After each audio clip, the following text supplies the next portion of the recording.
If we follow on from the starting point that we, as creatives, tasked to answer a client's brief with a visual communication outcome to facilitate the target audience's actions, for example, a poster to get people to attend an event, a piece of packaging designed to get people to buy the product, a leaflet to raise awareness of an issue that will affect someone's life, etc.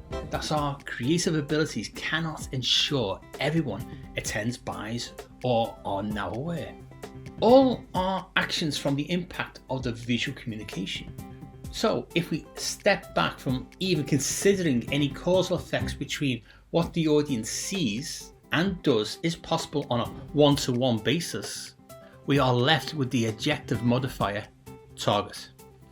In design, we use the term target audience for this very reason.